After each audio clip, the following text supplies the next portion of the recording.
Seeing what I see, contrasting that with what has been reported by most of the mainstream, it's like two completely different worlds.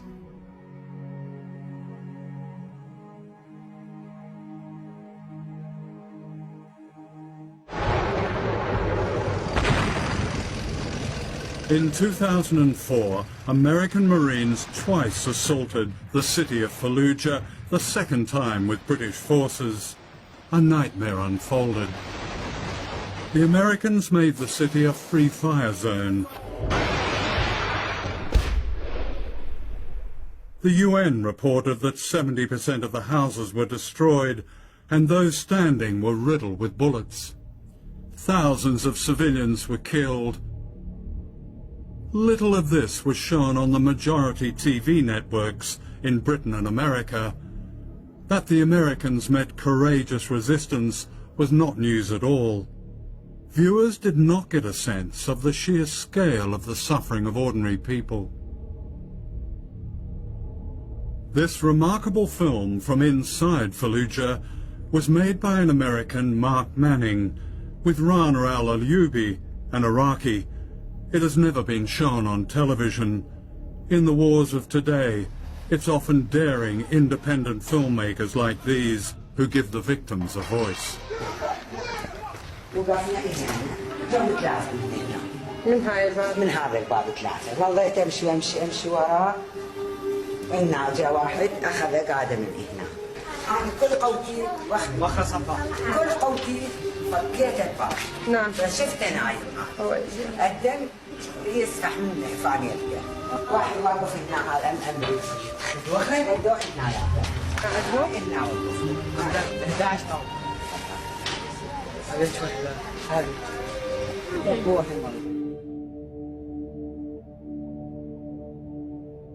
American journalist Dar Jamal also entered Fallujah independently and revealed that the Americans had used white phosphorus and attacked civilians.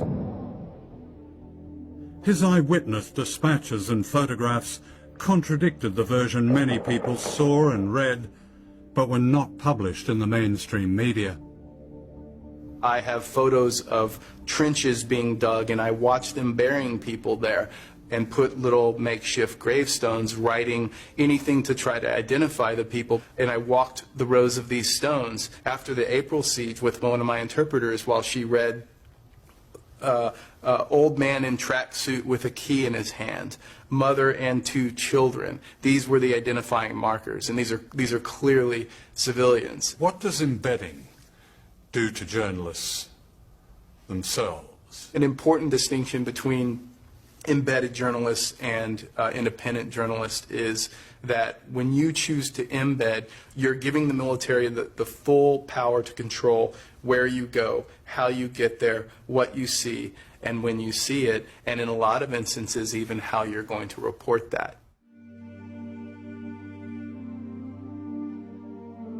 Hundreds of thousands of people were forced to evacuate the city, refugees in their own land.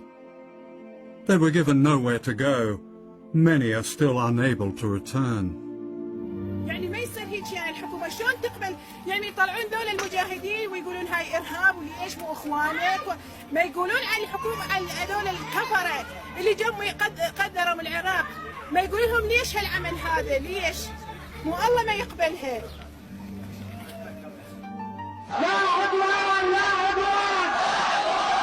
Evidence that the invaders had terrorized civilians was provided by Al Jazeera and other Arab TV networks, whose fearless, unembedded reporters and camera crews became a threat to military propaganda. They gave voice to people who refused to be portrayed simply as victims. تفضل يا بوش شوف هذه المآسي ترضى بهيجي انت ترضى بهيجي ظلم انت اكو عندك انسانية اذا عندك انسانية تقدر تشوف طفلة وهي تصيح ماما بابا وين الانسانية وين الضمير. I happen to be, I think, the only journalist in the world that has seen the bombing of Al Jazeera Arabic's bureaus in both Kabul in 2001 and in Baghdad in 2003. The case of the bombing of the Al Jazeera office in Kabul was, without doubt and categorically, a direct targeting of those journalists to shut them up and possibly kill them. Al Jazeera had informed Washington. Every news organization provides Western military commanders with exact coordinates of where their journalists hide. But the point about the bombing of the Al Jazeera Arabic office in Kabul was that they were given a warning to get out. So that was a clear targeting of a journalistic organization and personnel to get them off the air. Journalists who refuse to go along with the military are often those who report the real news. In August 1945, a public relations spectacle was staged on the USS Missouri in Tokyo Bay, in which General Douglas MacArthur ostentatiously took the surrender of the Japanese. The embedded media were told to attend. Cameramen and reporters of many countries record this historic moment. An Australian reporter, Wilfred Burchett of the London Daily Express, refused and set out on a perilous journey for the ruins of Hiroshima. The official truth of the atomic bombing was presented in this New York Times report, which claimed that radiation sickness did not exist. The reporter who wrote the story was later revealed to have been secretly on the payroll of the US War Department.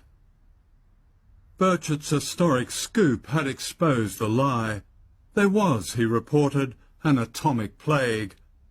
I interviewed Wilfred Burchett in 1983, shortly before he died. Because it was, I think as I described it, it was like a city, not a bombed city, it was like a city over which steamroller had gone, that flattened everything out of existence. What I was seeing there, and this feeling sort of grew into me as I walked around, and I looked at people, and here, this is the last minute, what happened in the last minute of World War II, but it would be the fate of cities all over the world in the first hours of a World War III. What happened to you personally in Japan after that was published? I went back to Tokyo by train and arrived just as there was a press conference being held to deny my story, because the official line was that there was no such thing as atomic radiation. And the denial of that story has gone on for decades. It's always still going on. The media consensus was that the atomic bombs had brought the war to an end, but official files told another story.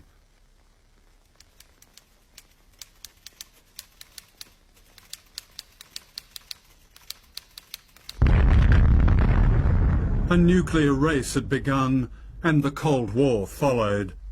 Based on the propaganda of fear, it was a war we never saw but was always threatening. And we never knew how close America came to using nuclear weapons again. What follows is a secret conversation in 1972 between President Richard Nixon and Henry Kissinger, taped in the White House. Well, no, I'd rather use a nuclear bomb because that's right. That, I think, would just too much. The nuclear bomb? That probably. I just want you to think big, Henry, for Christ's sake. Thinking big was what the Bush administration did in February 2003. This is U.S. Secretary of State Colin Powell of the United Nations promoting the invasion of Iraq with an extraordinary theater of the absurd. Iraq declared 8,500 liters of anthrax, but UNSCOM estimates that Saddam Hussein could have produced 25,000 liters. Nothing of what he claimed was true. All these pictures were meaningless.